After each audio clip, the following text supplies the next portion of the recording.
안녕하세요. 우리 삶을 더 깊이 이해하는 시간, 마음의 지도에 오신 것을 환영합니다.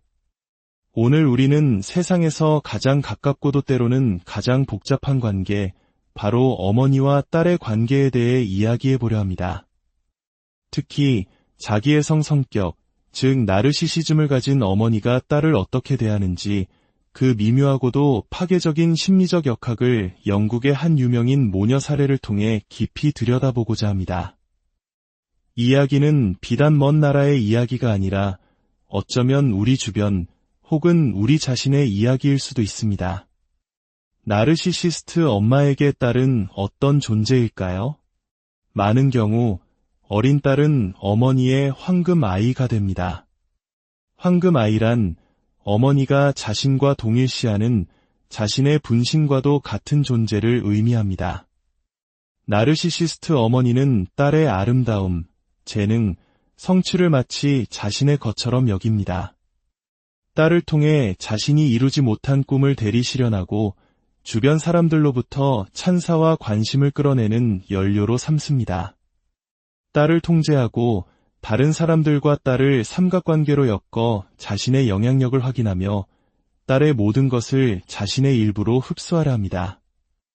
이 단계에서 딸은 독립된 인격체가 아닌 어머니라는 거대한 행성을 맴도는 위성에 불과합니다. 하지만 비극은 딸이 성장하면서 시작됩니다. 소녀가 성숙한 여성이 되어갈수록 황금 아이라는 영광의 자리는 위태로워집니다. 딸의 젊음, 빛나는 외모, 넘치는 에너지는 어느 순간부터 나르시시스트 어머니에게 선망의 대상이 아닌 질투와 경쟁의 대상이 됩니다. 딸이 사회적으로 더 많은 인기를 얻거나 어머니보다 뛰어난 능력을 발휘하기 시작하면 어머니는 극심한 위협을 느낍니다.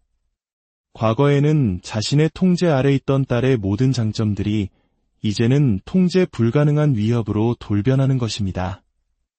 딸의 지성, 매력, 재능, 직업, 성취, 그 모든 것이 나르시시스트 어머니의 자존심에 상처를 입히는 칼날이 됩니다.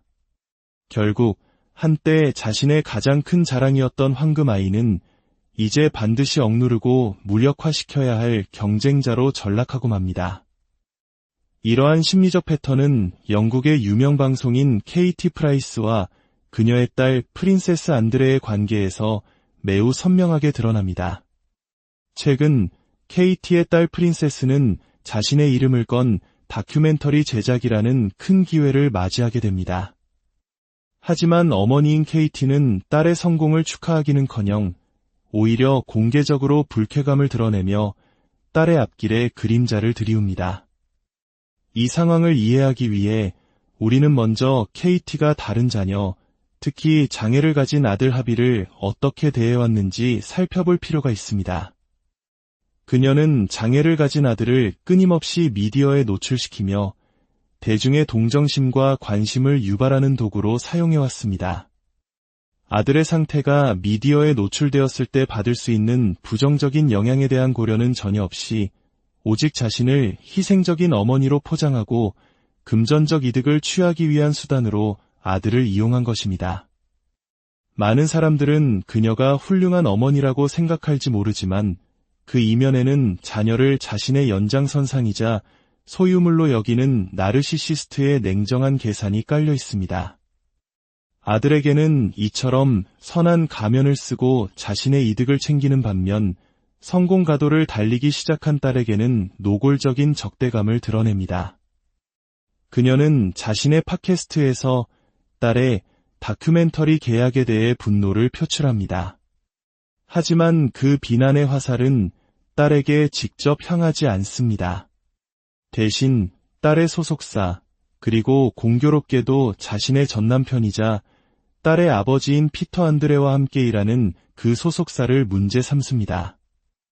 이것은 전형적인 책임 전가 수법입니다. 그녀는 딸이 아버지와 가깝게 지내고 자신과 사이가 좋지 않은 소속사와 계약했다는 이유만으로 딸의 성공 전체를 검게 칠해버립니다. 그리고 그 모든 문제의 원인을 소속사 탓으로 돌리며 자신은 피해자인 척합니다. 그녀는 프린세스는 내 가장 친한 친구라고 말하면서도 딸과 자신 사이의 건강한 경계를 전혀 인식하지 못합니다. 그녀의 발언을 좀 더 자세히 들어볼까요? 내가 피터와 헤어졌을 때 그 소속사와도 관계를 끊었어요. 나는 내 아이들을 그들이 관리하게 두느니 차라리 죽는 게 낫다고 항상 말해왔어요. 왜냐하면 그들은 나를 싫어하고 나와 피터는 서로 말도 안 하니까요. 이 말의 핵심은 무엇일까요?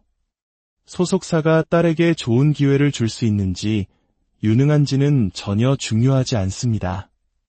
오직 나를 싫어하는가, 나의 통제에 위협이 되는가가 유일한 판단 기준입니다. 자신과 적대적인 관계에 있는 사람들과 딸이 손을 잡았다는 사실 자체가 그녀의 통제 욕구를 심각하게 위협하는 것이죠. 그녀는 계속해서 말합니다. 프린세스가 16살 때 그들과 계약했을 때 나는 정말 화가 났어요. 주목해야 할 부분은 그녀의 모든 발언이 내가 어떻게 느끼는가에 초점이 맞춰져 있다는 점입니다. 이 결정이 딸의 미래에 어떤 영향을 미칠지에 대한 고려는 전혀 찾아볼 수 없습니다. 모든 것은 나르시시스트인 자신의 감정과 상처받은 자존심에 대한 이야기뿐입니다. 심지어 그녀는 소속사가 자신을 쓰레기 취급하며 의도적으로 다큐멘터리에서 배제했다고 주장합니다. 하지만 어쩌면 진실은 간단할지도 모릅니다. 그 다큐멘터리의 주인공은 KT 당신이 아니라 당신의 딸이기 때문입니다. 세상이 당신을 중심으로 돌아가지 않는다는 사실을 나르시시즘은 받아들이지 못하게 만듭니다. 자신의 영향력을 되찾기 위해 그녀는 무료로 3일간 촬영에 참여하겠다는 제안까지 했지만 거절당했다고 주장하며 자신이 어떻게든 이 상황의 중심에 서려는 필사적인 몸부림을 보여줍니다. 딸의 18번째 생일 파티에 불참한 것도 같은 맥락에서 이해할 수 있습니다. 나르시시스트는 타인의 생일처럼 모든 스포트라이트가 다른 사람에게 향하는 날을 견디지 못합니다. 그날의 주인공은 자신이 아니기 때문이죠. 그녀는 팟캐스트에서 자신과 딸 사이에는 아무런 문제가 없다고 강변합니다. 우리 사이엔 어떤 균열도 없어요. 우리는 한 번도 싸운 적이 없어요. 우린 엄마와 딸이자 가장 친한 친구처럼 지내요. 라고 말이죠. 하지만 바로 뒤이어 그녀는 다시 한번 전 남편과 소속사를 비난하며 모든 문제의 원인을 외부로 돌립니다. 그 소속사와 피터 때문에 나는 엄마로서 완전히 무시당하고 있어요. 사실 나는 그들에게 아무것도 아니에요. 이것이 바로 나르시시스트의 핵심적인 자기방어 기제입니다. 자신의 행동과 태도가 현재의 상황을 만들었다는 사실을 절대 인정하지 않습니다.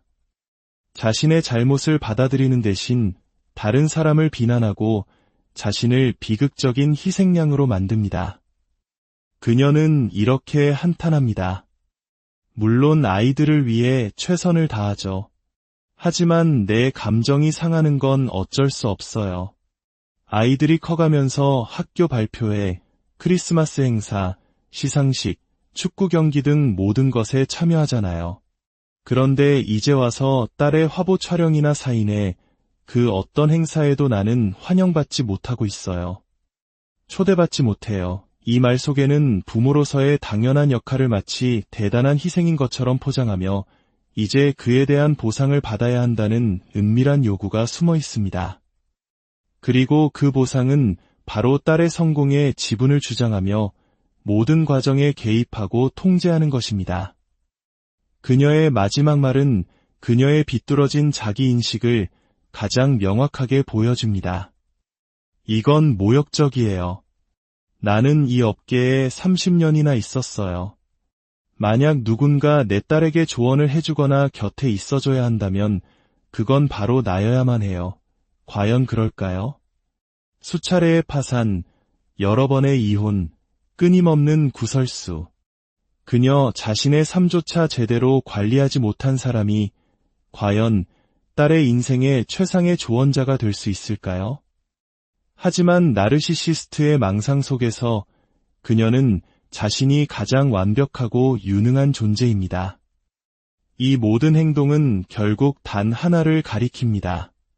딸의 독립과 성공이 자신의 통제권에 대한 심각한 위협으로 인식되었고, 어떻게든 그 통제권을 되찾기 위해 딸의 성공을 폄하하고 주변 관계를 이간질하며 자신을 피해자로 포장하는 것입니다.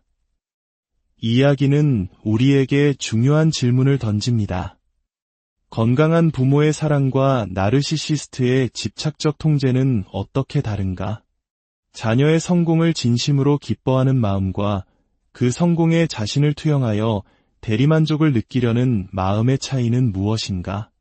특히 한국 사회에서는 효와 가족 중심의 문화 속에서 부모, 특히 어머니의 기대와 희생이 당연시되곤 합니다.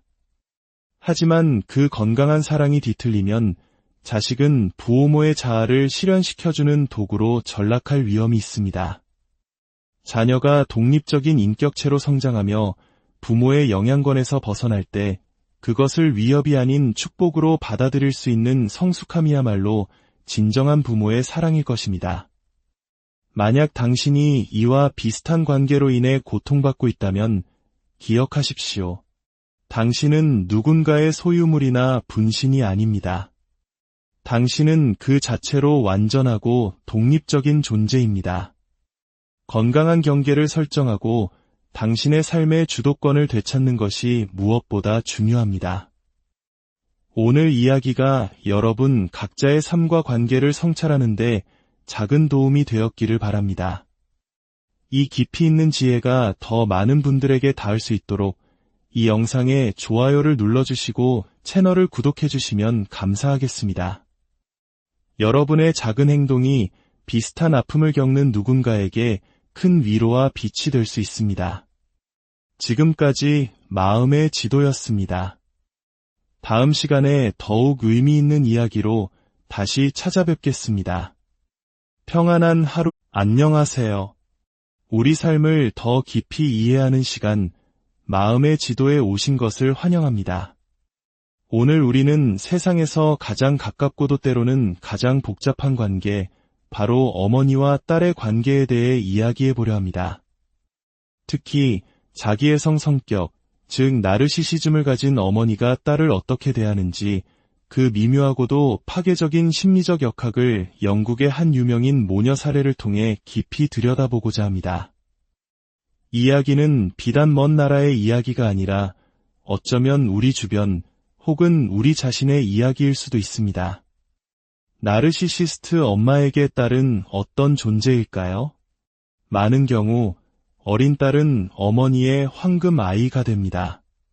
황금 아이란 어머니가 자신과 동일시하는 자신의 분신과도 같은 존재를 의미합니다.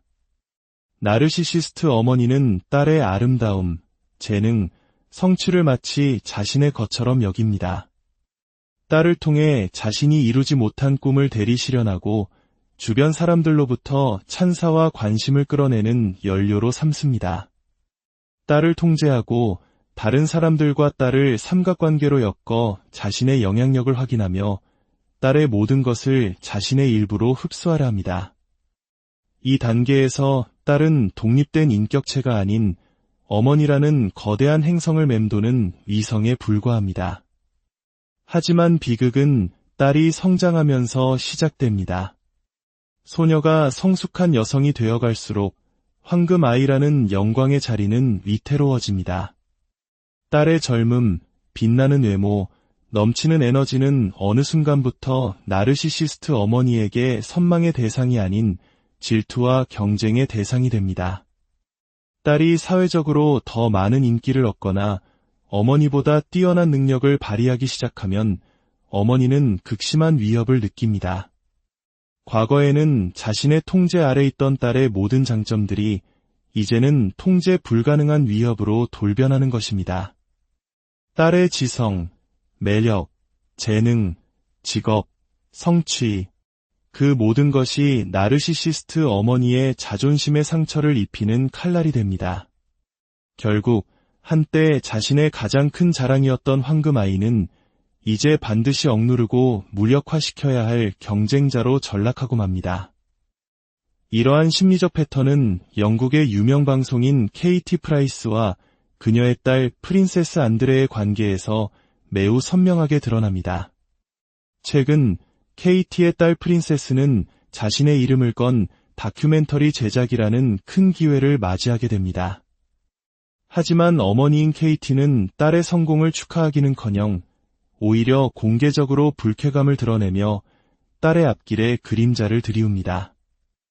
이 상황을 이해하기 위해 우리는 먼저 KT가 다른 자녀, 특히 장애를 가진 아들 하비를 어떻게 대해왔는지 살펴볼 필요가 있습니다. 그녀는 장애를 가진 아들을 끊임없이 미디어에 노출시키며 대중의 동정심과 관심을 유발하는 도구로 사용해왔습니다. 아들의 상태가 미디어에 노출되었을 때 받을 수 있는 부정적인 영향에 대한 고려는 전혀 없이 오직 자신을 희생적인 어머니로 포장하고 금전적 이득을 취하기 위한 수단으로 아들을 이용한 것입니다. 많은 사람들은 그녀가 훌륭한 어머니라고 생각할지 모르지만 그 이면에는 자녀를 자신의 연장선상이자 소유물로 여기는 나르시시스트의 냉정한 계산이 깔려 있습니다. 아들에게는 이처럼 선한 가면을 쓰고 자신의 이득을 챙기는 반면 성공 가도를 달리기 시작한 딸에게는 노골적인 적대감을 드러냅니다. 그녀는 자신의 팟캐스트에서 딸의 다큐멘터리 계약에 대해 분노를 표출합니다. 하지만 그 비난의 화살은 딸에게 직접 향하지 않습니다. 대신 딸의 소속사, 그리고 공교롭게도 자신의 전남편이자 딸의 아버지인 피터 안드레와 함께 일하는 그 소속사를 문제 삼습니다. 이것은 전형적인 책임 전가 수법입니다. 그녀는 딸이 아버지와 가깝게 지내고 자신과 사이가 좋지 않은 소속사와 계약했다는 이유만으로 딸의 성공 전체를 검게 칠해버립니다. 그리고 그 모든 문제의 원인을 소속사 탓으로 돌리며 자신은 피해자인 척합니다. 그녀는 프린세스는 내 가장 친한 친구라고 말하면서도 딸과 자신 사이의 건강한 경계를 전혀 인식하지 못합니다. 그녀의 발언을 좀 더 자세히 들어볼까요? 내가 피터와 헤어졌을 때 그 소속사와도 관계를 끊었어요. 나는 내 아이들을 그들이 관리하게 두느니 차라리 죽는 게 낫다고 항상 말해왔어요. 왜냐하면 그들은 나를 싫어하고 나와 피터는 서로 말도 안 하니까요. 이 말의 핵심은 무엇일까요? 소속사가 딸에게 좋은 기회를 줄 수 있는지 유능한지는 전혀 중요하지 않습니다. 오직 나를 싫어하는가, 나의 통제에 위협이 되는가가 유일한 판단 기준입니다. 자신과 적대적인 관계에 있는 사람들과 딸이 손을 잡았다는 사실 자체가 그녀의 통제 욕구를 심각하게 위협하는 것이죠. 그녀는 계속해서 말합니다. 프린세스가 16살 때 그들과 계약했을 때 나는 정말 화가 났어요. 주목해야 할 부분은 그녀의 모든 발언이 내가 어떻게 느끼는가에 초점이 맞춰져 있다는 점입니다. 이 결정이 딸의 미래에 어떤 영향을 미칠지에 대한 고려는 전혀 찾아볼 수 없습니다. 모든 것은 나르시시스트인 자신의 감정과 상처받은 자존심에 대한 이야기뿐입니다. 심지어 그녀는 소속사가 자신을 쓰레기 취급하며 의도적으로 다큐멘터리에서 배제했다고 주장합니다. 하지만 어쩌면 진실은 간단할지도 모릅니다. 그 다큐멘터리의 주인공은 KT 당신이 아니라 당신의 딸이기 때문입니다. 세상이 당신을 중심으로 돌아가지 않는다는 사실을 나르시시즘은 받아들이지 못하게 만듭니다. 자신의 영향력을 되찾기 위해 그녀는 무료로 3일간 촬영에 참여하겠다는 제안까지 했지만 거절당했다고 주장하며 자신이 어떻게든 이 상황의 중심에 서려는 필사적인 몸부림을 보여줍니다. 딸의 18번째 생일 파티에 불참한 것도 같은 맥락에서 이해할 수 있습니다. 나르시시스트는 타인의 생일처럼 모든 스포트라이트가 다른 사람에게 향하는 날을 견디지 못합니다. 그날의 주인공은 자신이 아니기 때문이죠. 그녀는 팟캐스트에서 자신과 딸 사이에는 아무런 문제가 없다고 강변합니다. 우리 사이엔 어떤 균열도 없어요. 우리는 한 번도 싸운 적이 없어요. 우린 엄마와 딸이자 가장 친한 친구처럼 지내요. 라고 말이죠. 하지만 바로 뒤이어 그녀는 다시 한번 전 남편과 소속사를 비난하며 모든 문제의 원인을 외부로 돌립니다. 그 소속사와 피터 때문에 나는 엄마로서 완전히 무시당하고 있어요. 사실 나는 그들에게 아무것도 아니에요. 이것이 바로 나르시시스트의 핵심적인 자기방어 기제입니다. 자신의 행동과 태도가 현재의 상황을 만들었다는 사실을 절대 인정하지 않습니다. 자신의 잘못을 받아들이는 대신 다른 사람을 비난하고 자신을 비극적인 희생양으로 만듭니다.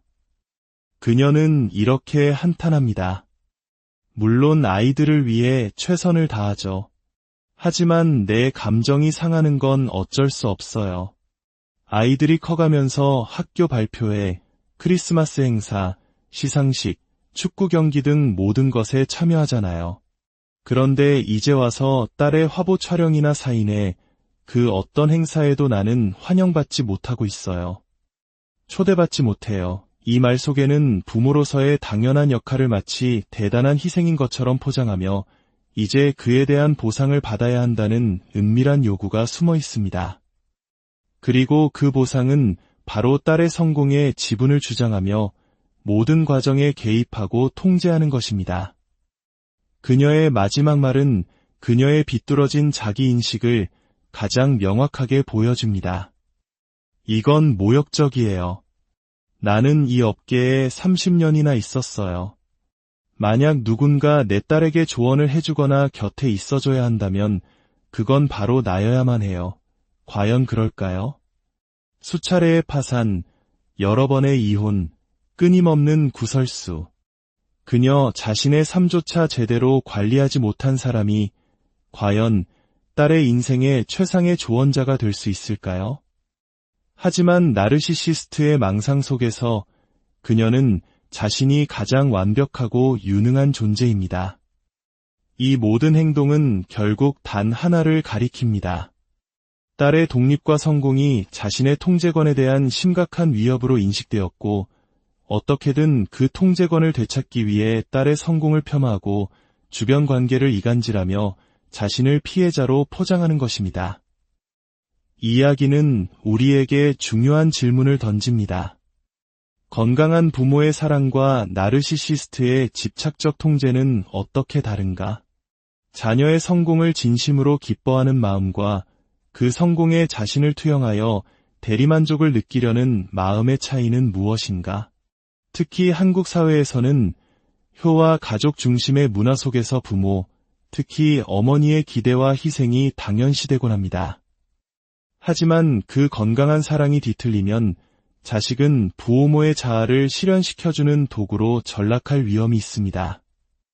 자녀가 독립적인 인격체로 성장하며 부모의 영향권에서 벗어날 때 그것을 위협이 아닌 축복으로 받아들일 수 있는 성숙함이야말로 진정한 부모의 사랑일 것입니다. 만약 당신이 이와 비슷한 관계로 인해 고통받고 있다면 기억하십시오. 당신은 누군가의 소유물이나 분신이 아닙니다. 당신은 그 자체로 완전하고 독립적인 존재입니다. 건강한 경계를 설정하고 당신의 삶의 주도권을 되찾는 것이 무엇보다 중요합니다. 오늘 이야기가 여러분 각자의 삶과 관계를 성찰하는 데 작은 도움이 되었기를 바랍니다. 이 깊이 있는 지혜가 더 많은 분들에게 닿을 수 있도록 이 영상에 좋아요를 눌러주시고 채널을 구독해주시면 감사하겠습니다. 여러분의 작은 행동이 비슷한 아픔을 겪는 누군가에게 큰 위로와 빛이 될 수 있습니다.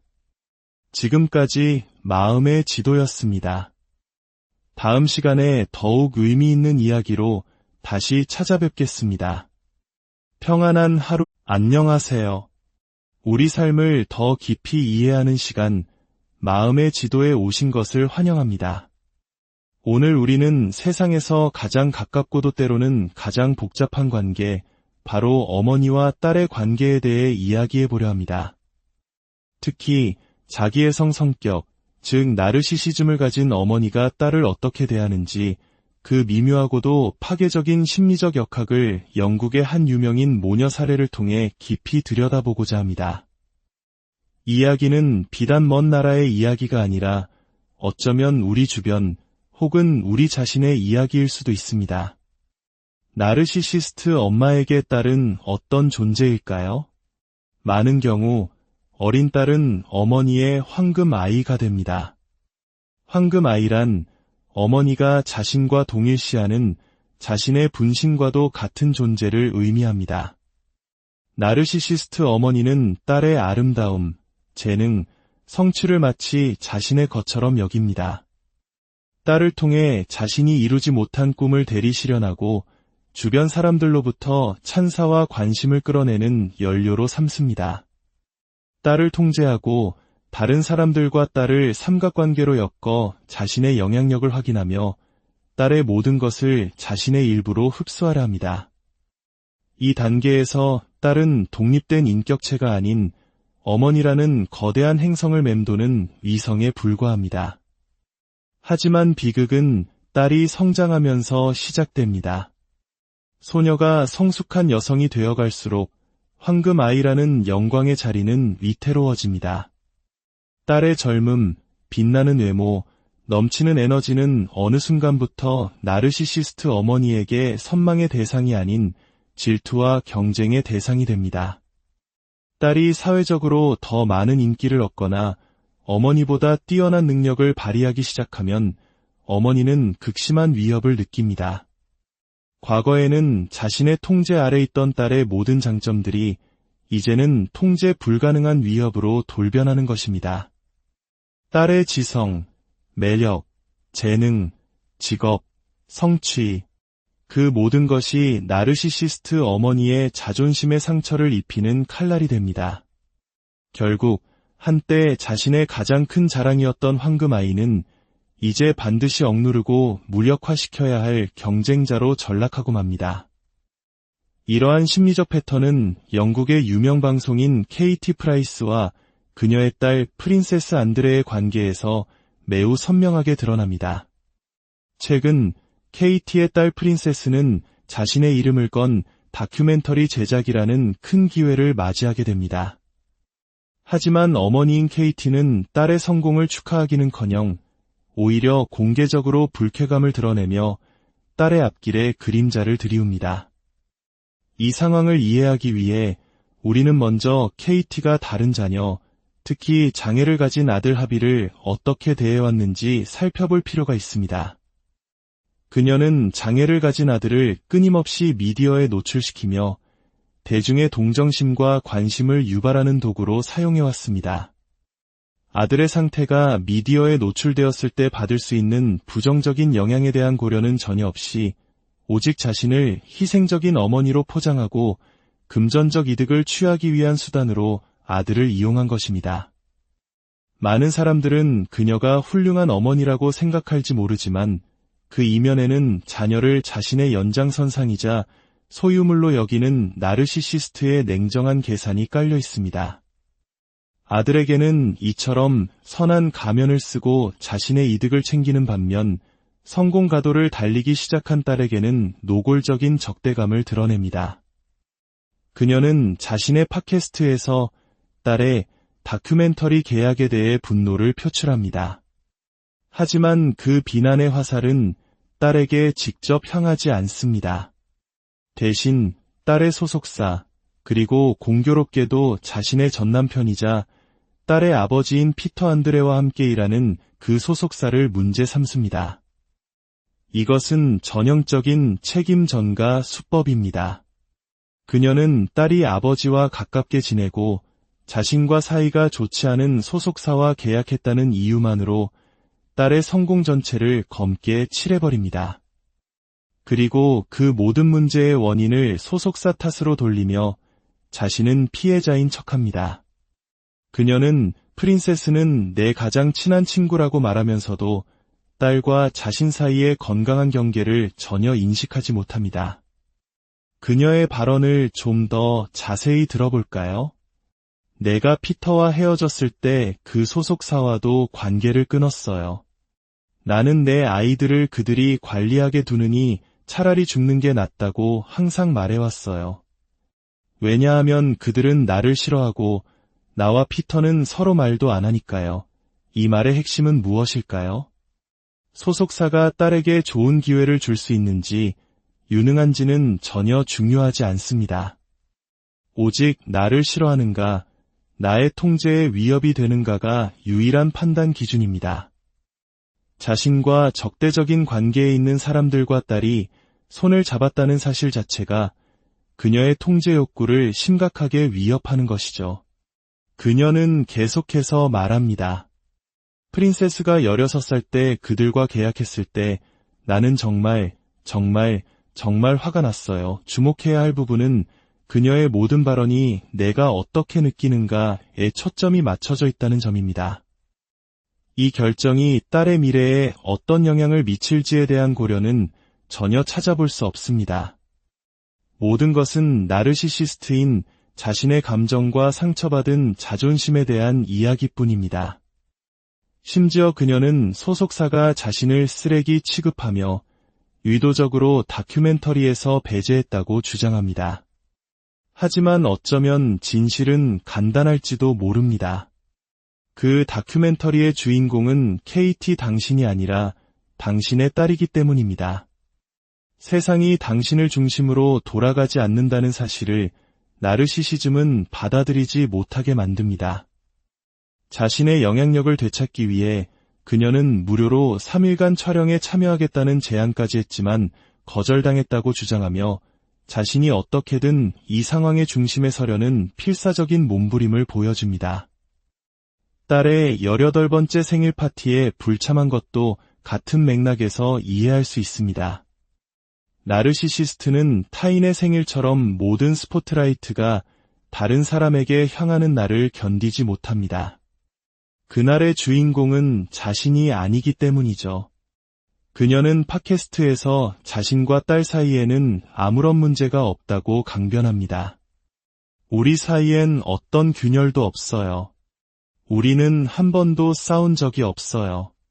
우린 엄마와 딸이자 가장 친한 친구처럼 지내요. 라고 말이죠. 하지만 바로 뒤이어 그녀는 다시 한번 전남편과 소속사를 비난하며 모든 문제의 원인을 외부로 돌립니다. 그 소속사와 피터 때문에 나는 엄마로서 완전히 무시당하고 있어요. 사실 나는 그들에게 아무것도 아니에요. 이것이 바로 나르시시스트의 핵심적인 자기방어 기제입니다. 자신의 행동과 태도가 현재의 상황을 만들었다는 사실을 절대 인정하지 않습니다. 자신의 잘못을 받아들이는 대신 다른 사람을 비난하고 자신을 비극적인 희생양으로 만듭니다. 그녀는 이렇게 한탄합니다. 물론 아이들을 위해 최선을 다하죠. 하지만 내 감정이 상하는 건 어쩔 수 없어요. 아이들이 커가면서 학교 발표회, 크리스마스 행사, 시상식, 축구 경기 등 모든 것에 참여하잖아요. 그런데 이제 와서 딸의 화보 촬영이나 사인회, 그 어떤 행사에도 나는 환영받지 못하고 있어요.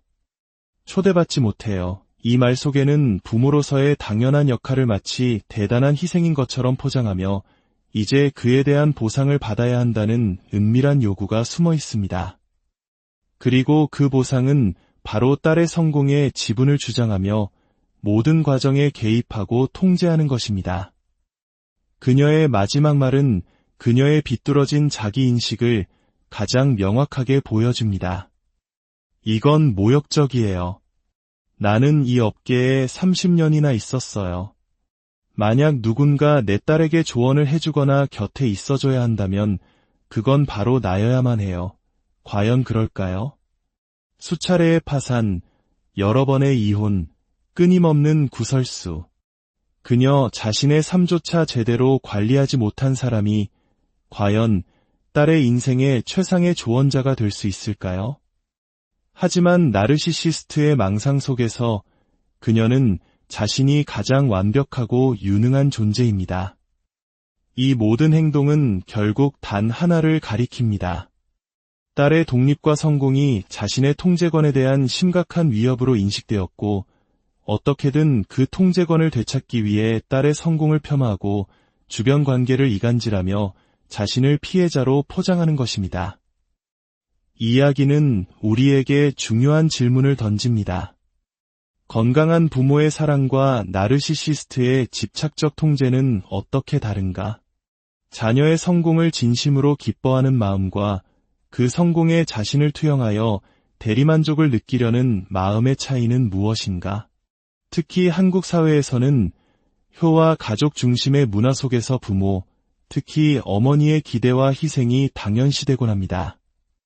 하지만 그 건강한 사랑이 뒤틀리면 자식은 부모의 자아를 실현시켜주는 도구로 전락할 위험이 있습니다.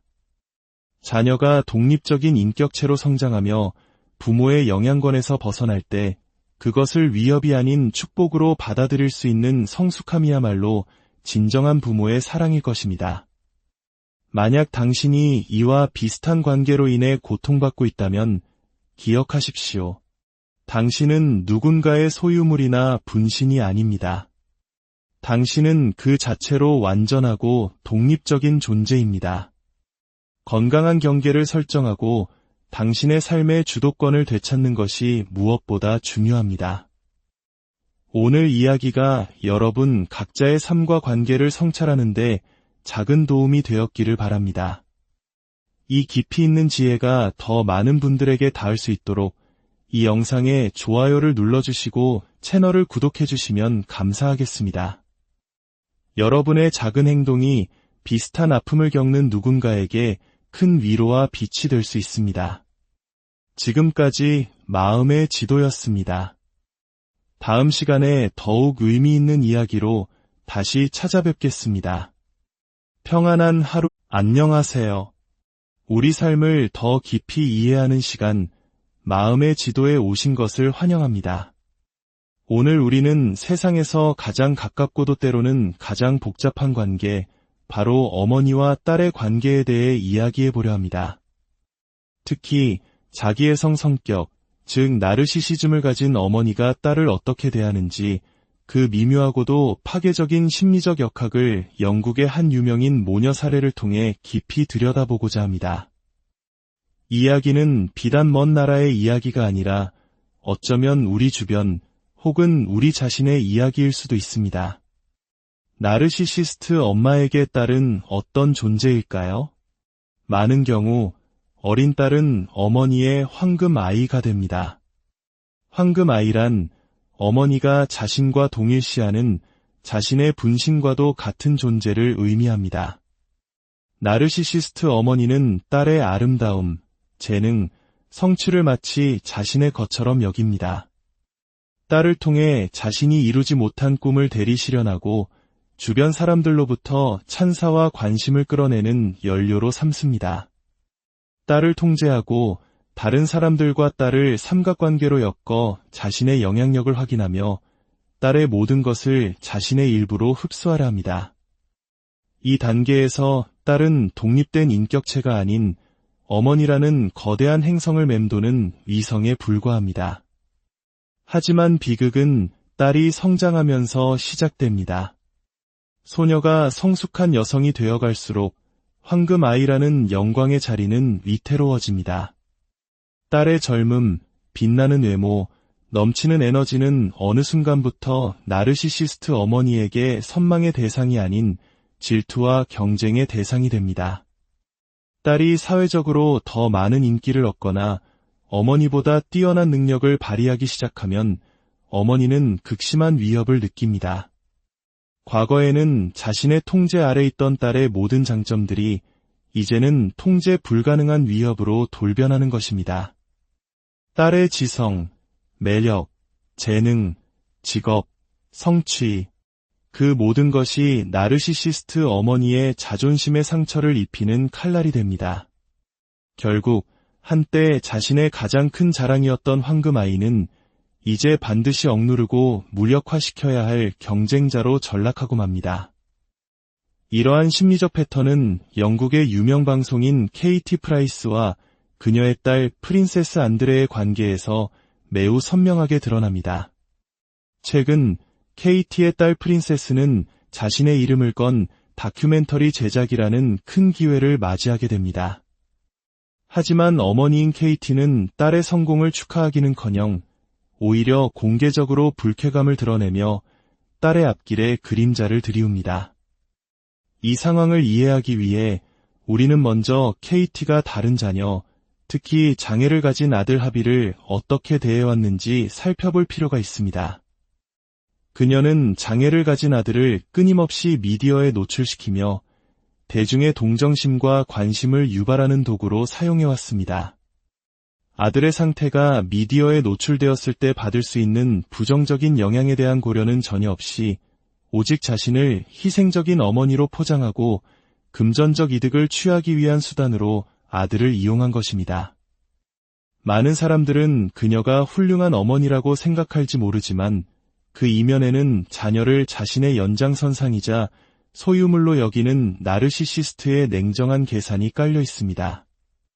아들에게는 이처럼 선한 가면을 쓰고 자신의 이득을 챙기는 반면 성공 가도를 달리기 시작한 딸에게는 노골적인 적대감을 드러냅니다.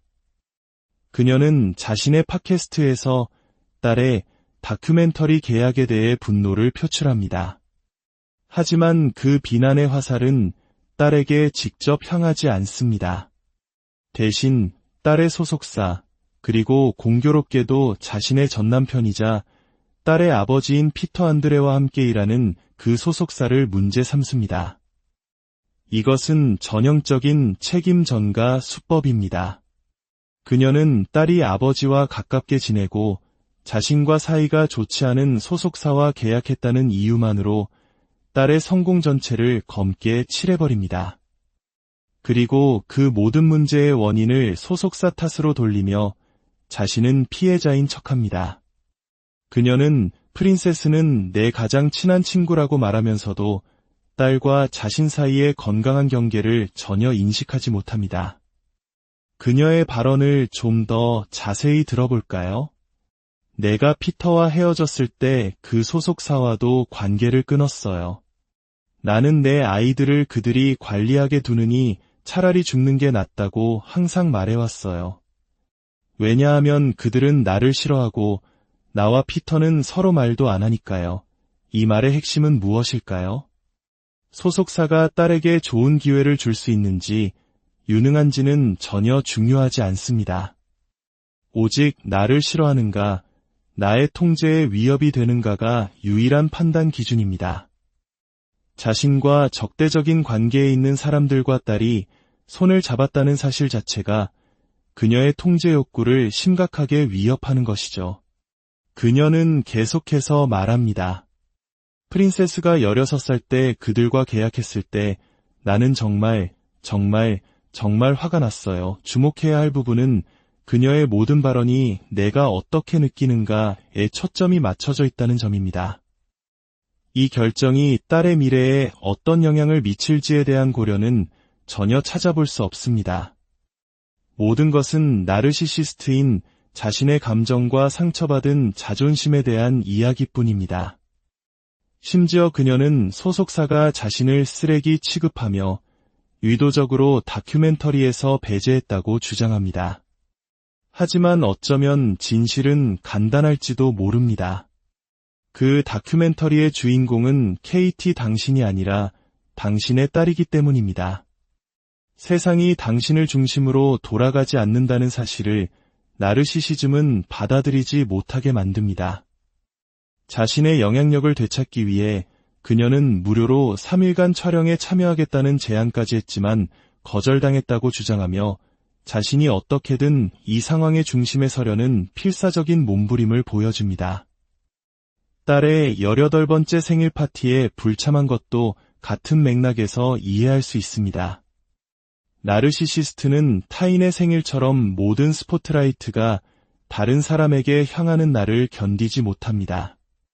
그날의 주인공은 자신이 아니기 때문이죠. 그녀는 팟캐스트에서 자신과 딸 사이에는 아무런 문제가 없다고 강변합니다. 우리 사이엔 어떤 균열도 없어요. 우리는 한 번도 싸운 적이 없어요. 우린 엄마와 딸이자 가장 친한 친구처럼 지내요. 라고 말이죠. 하지만 바로 뒤이어 그녀는 다시 한번 전 남편과 소속사를 비난하며 모든 문제의 원인을 외부로 돌립니다. 그 소속사와 피터 때문에 나는 엄마로서 완전히 무시당하고 있어요. 사실 나는 그들에게 아무것도 아니에요. 이것이 바로 나르시시스트의 핵심적인 자기방어 기제입니다. 자신의 행동과 태도가 현재의 상황을 만들었다는 사실을 절대 인정하지 않습니다. 자신의 잘못을 받아들이는 대신 다른 사람을 비난하고 자신을 비극적인 희생양으로 만듭니다. 그녀는 이렇게 한탄합니다. 물론 아이들을 위해 최선을 다하죠. 하지만 내 감정이 상하는 건 어쩔 수 없어요. 아이들이 커가면서 학교 발표회, 크리스마스 행사, 시상식, 축구 경기 등 모든 것에 참여하잖아요. 그런데 이제 와서 딸의 화보 촬영이나 사인회, 그 어떤 행사에도 나는 환영받지 못하고 있어요. 초대받지 못해요. 이 말 속에는 부모로서의 당연한 역할을 마치 대단한 희생인 것처럼 포장하며 이제 그에 대한 보상을 받아야 한다는 은밀한 요구가 숨어 있습니다. 그리고 그 보상은 바로 딸의 성공에 지분을 주장하며 모든 과정에 개입하고 통제하는 것입니다. 그녀의 마지막 말은 그녀의 비뚤어진 자기인식을 가장 명확하게 보여줍니다. 이건 모욕적이에요. 나는 이 업계에 30년이나 있었어요. 만약 누군가 내 딸에게 조언을 해주거나 곁에 있어줘야 한다면 그건 바로 나여야만 해요. 과연 그럴까요? 수차례의 파산, 여러 번의 이혼, 끊임없는 구설수. 그녀 자신의 삶조차 제대로 관리하지 못한 사람이 과연 딸의 인생의 최상의 조언자가 될 수 있을까요? 하지만 나르시시스트의 망상 속에서 그녀는 자신이 가장 완벽하고 유능한 존재입니다. 이 모든 행동은 결국 단 하나를 가리킵니다. 딸의 독립과 성공이 자신의 통제권에 대한 심각한 위협으로 인식되었고 어떻게든 그 통제권을 되찾기 위해 딸의 성공을 폄하하고 주변 관계를 이간질하며 자신을 피해자로 포장하는 것입니다. 이 이야기는 우리에게 중요한 질문을 던집니다. 건강한 부모의 사랑과 나르시시스트의 집착적 통제는 어떻게 다른가? 자녀의 성공을 진심으로 기뻐하는 마음과 그 성공에 자신을 투영하여 대리만족을 느끼려는 마음의 차이는 무엇인가? 특히 한국 사회에서는 효와 가족 중심의 문화 속에서 부모, 특히 어머니의 기대와 희생이 당연시되곤 합니다. 하지만 그 건강한 사랑이 뒤틀리면 자식은 부모의 자아를 실현시켜주는 도구로 전락할 위험이 있습니다. 자녀가 독립적인 인격체로 성장하며 부모의 영향권에서 벗어날 때 그것을 위협이 아닌 축복으로 받아들일 수 있는 성숙함이야말로 진정한 부모의 사랑일 것입니다. 만약 당신이 이와 비슷한 관계로 인해 고통받고 있다면 기억하십시오. 당신은 누군가의 소유물이나 분신이 아닙니다. 당신은 그 자체로 완전하고 독립적인 존재입니다. 건강한 경계를 설정하고 당신의 삶의 주도권을 되찾는 것이 무엇보다 중요합니다. 오늘 이야기가 여러분 각자의 삶과 관계를 성찰하는 데 작은 도움이 되었기를 바랍니다. 이 깊이 있는 지혜가 더 많은 분들에게 닿을 수 있도록 이 영상에 좋아요를 눌러주시고 채널을 구독해주시면 감사하겠습니다. 여러분의 작은 행동이 비슷한 아픔을 겪는 누군가에게 큰 위로와 빛이 될 수 있습니다. 지금까지 마음의 지도였습니다. 다음 시간에 더욱 의미 있는 이야기로 다시 찾아뵙겠습니다. 평안한 하루, 안녕하세요. 우리 삶을 더 깊이 이해하는 시간, 마음의 지도에 오신 것을 환영합니다. 오늘 우리는 세상에서 가장 가깝고도 때로는 가장 복잡한 관계, 바로 어머니와 딸의 관계에 대해 이야기해 보려 합니다. 특히 자기의 성격, 즉 나르시시즘을 가진 어머니가 딸을 어떻게 대하는지 그 미묘하고도 파괴적인 심리적 역학을 영국의 한 유명인 모녀 사례를 통해 깊이 들여다보고자 합니다. 이야기는 비단 먼 나라의 이야기가 아니라 어쩌면 우리 주변 혹은 우리 자신의 이야기일 수도 있습니다. 나르시시스트 엄마에게 딸은 어떤 존재일까요? 많은 경우 어린 딸은 어머니의 황금 아이가 됩니다. 황금 아이란 어머니가 자신과 동일시하는 자신의 분신과도 같은 존재를 의미합니다. 나르시시스트 어머니는 딸의 아름다움, 재능, 성취를 마치 자신의 것처럼 여깁니다. 딸을 통해 자신이 이루지 못한 꿈을 대리 실현하고 주변 사람들로부터 찬사와 관심을 끌어내는 연료로 삼습니다. 딸을 통제하고 다른 사람들과 딸을 삼각관계로 엮어 자신의 영향력을 확인하며 딸의 모든 것을 자신의 일부로 흡수하려 합니다. 이 단계에서 딸은 독립된 인격체가 아닌 어머니라는 거대한 행성을 맴도는 위성에 불과합니다.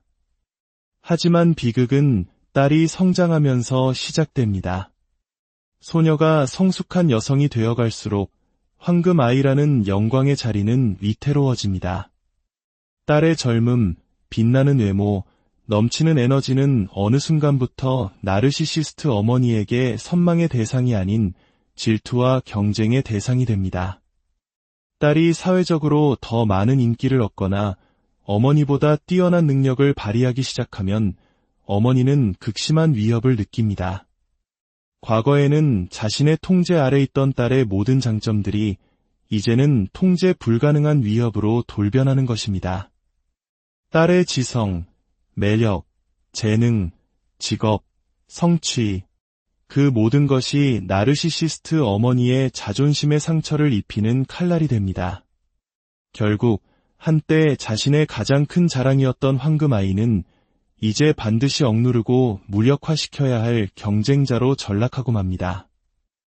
이러한 심리적 패턴은 영국의 유명 방송인 KT 프라이스와 그녀의 딸 프린세스 안드레의 관계에서 매우 선명하게 드러납니다. 최근 KT의 딸 프린세스는 자신의 이름을 건 다큐멘터리 제작이라는 큰 기회를 맞이하게 됩니다.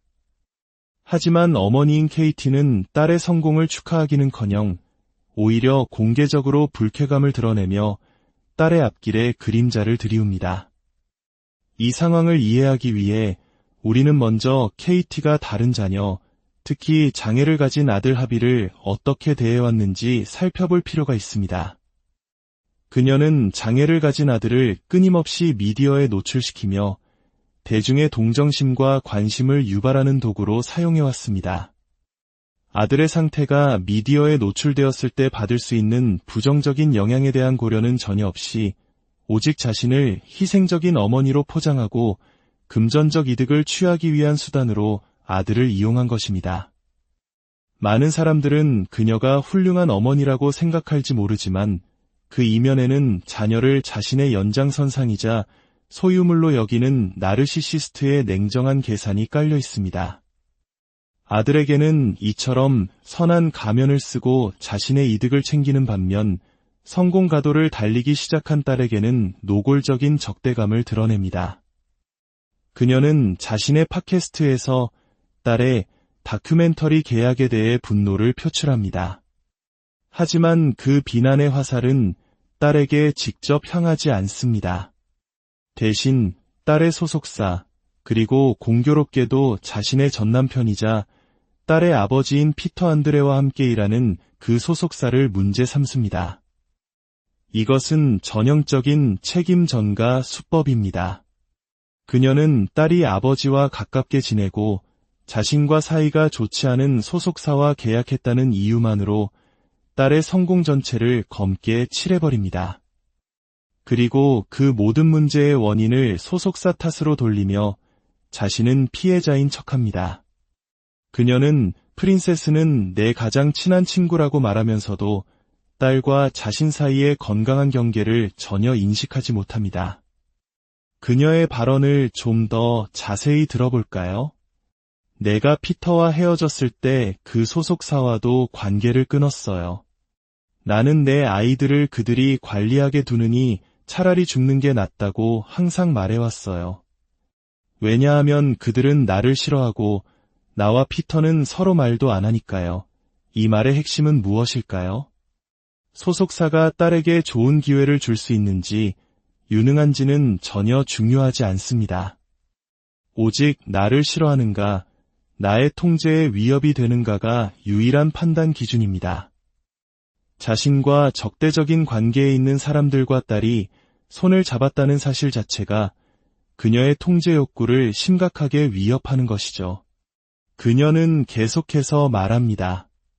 프린세스가 16살 때 그들과 계약했을 때 나는 정말 화가 났어요. 주목해야 할 부분은 그녀의 모든 발언이 내가 어떻게 느끼는가에 초점이 맞춰져 있다는 점입니다. 이 결정이 딸의 미래에 어떤 영향을 미칠지에 대한 고려는 전혀 찾아볼 수 없습니다. 모든 것은 나르시시스트인 자신의 감정과 상처받은 자존심에 대한 이야기뿐입니다. 심지어 그녀는 소속사가 자신을 쓰레기 취급하며 의도적으로 다큐멘터리에서 배제했다고 주장합니다. 하지만 어쩌면 진실은 간단할지도 모릅니다. 그 다큐멘터리의 주인공은 KT 당신이 아니라 당신의 딸이기 때문입니다. 세상이 당신을 중심으로 돌아가지 않는다는 사실을 나르시시즘은 받아들이지 못하게 만듭니다. 자신의 영향력을 되찾기 위해 그녀는 무료로 3일간 촬영에 참여하겠다는 제안까지 했지만 거절당했다고 주장하며 자신이 어떻게든 이 상황의 중심에 서려는 필사적인 몸부림을 보여줍니다. 딸의 18번째 생일 파티에 불참한 것도 같은 맥락에서 이해할 수 있습니다. 나르시시스트는 타인의 생일처럼 모든 스포트라이트가 다른 사람에게 향하는 날을 견디지 못합니다. 그날의 주인공은 자신이 아니기 때문이죠. 그녀는 팟캐스트에서 자신과 딸 사이에는 아무런 문제가 없다고 강변합니다. 우리 사이엔 어떤 균열도 없어요. 우리는 한 번도 싸운 적이 없어요. 우린 엄마와 딸이자 가장 친한 친구처럼 지내요. 라고 말이죠.